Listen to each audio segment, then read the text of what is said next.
We finally got some football to talk about. So, of course, I'm not just leaving yesterday's episode to talk about OTAs. On today's show, I got 8 more takeaways from the open practice yesterday at OTAs and a little bit more of what we've heard today.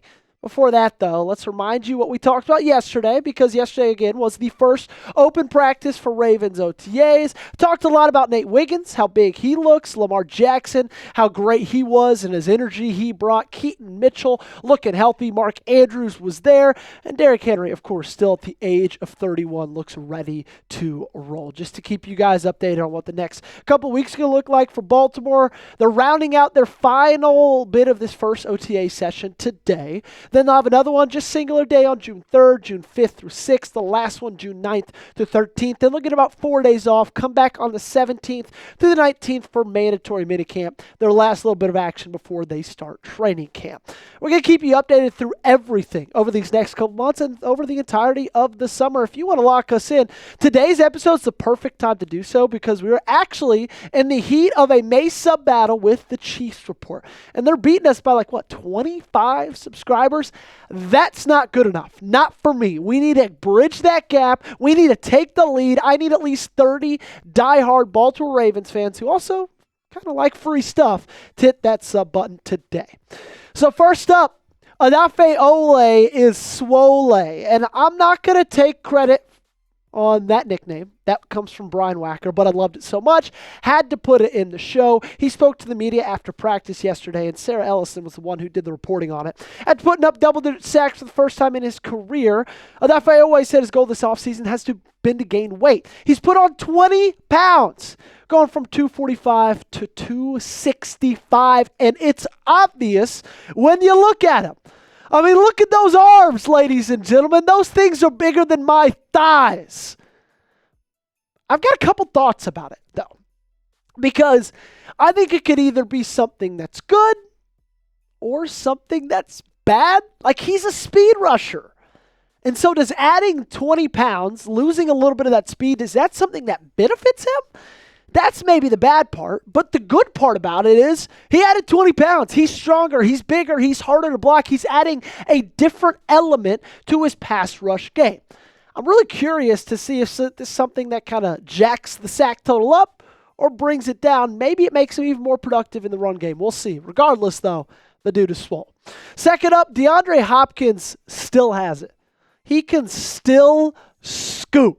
Which is funny, because that necessarily has never been the best part of his game. He's never been one of those guys who you see okay, DeAndre Hopkins is fast. He's always been a guy you're okay, he's going to catch every pass that goes his way. He's a possession receiver. He's going to go up and grab the ball. But if you look at what he posted on his Instagram story, and he titled it, "I'm old and can't run," with the shush emoji, there's the fastest OTA session 2 leaderboard from their tracking devices.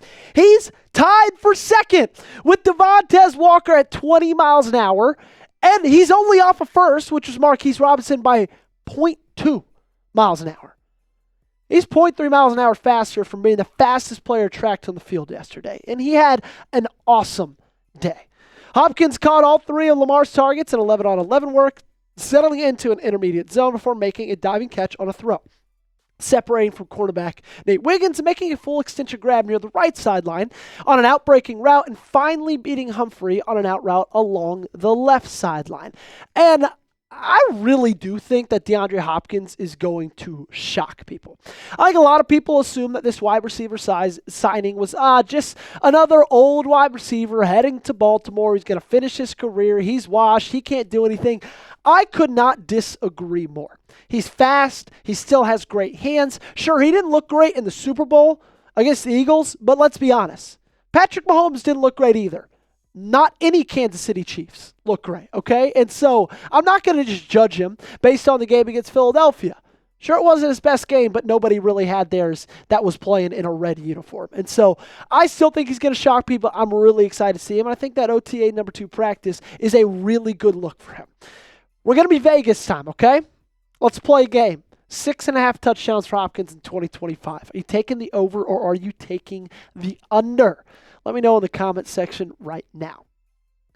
The third little news note I want to talk about today is, could there be a Tez Walker breakout incoming? Jonas Schaefer talked about how great of a day he had, saying Devontae Walker had a quiet rookie year, but he stood out. He made catches on the move, over the middle, outside the numbers, as a screen target and in the end zone. Walker had one of the better catches at practice, beating cornerback Longerbeam to the back of the end zone for a toe-tap touchdown pass from Cooper Rush. And additionally, going with that, Devontae Walker was active on the field, not just with the twos, but with the ones as well, which is shocking given the year that he had in 2024. Only 20 snaps. Only 2 targets. Only 1 catch. Now, that catch happened to be a touchdown pass, a toe tap against the New York Giants, which was awesome. But still, 20 snaps, I don't think anybody really expected him to take that big of a jump this offseason, and it looks like if he's getting time with the ones, he's kind of taking that big of a jump. Him breaking out would be a massive plus. I already feel really good about this wide receiver room, just where it is now with Zay Flowers, Rashad Bateman, and DeAndre Hopkins. You add Devontae Walker to that mix as a really impressive fourth option in the wide receiver room. Give me that all day long.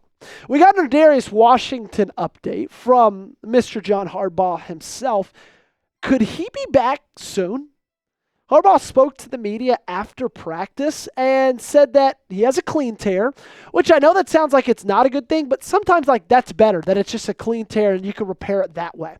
And our Darius Washington told John Harbaugh that he would be back in November. Now, the team itself is counting on him being back maybe in November or December. It's all just speculation right now. But the fact that our Darius Washington is confident in his recovery, I think is a good thing. It would be big if he was back in November, but I'm going to tell you right here, temper your expectations and don't count on it. Sure, right now he's really juiced up about this rehab. He's ready to go, grab it by the horns, dominate it, and attack it like nobody's business. But you can't rush science just because you have a great work ethic. At the end of the day, his Achilles is going to heal how most Achilleses heal. It's going to take time. Him being back in November, that's a 6th month heal from when he tore it.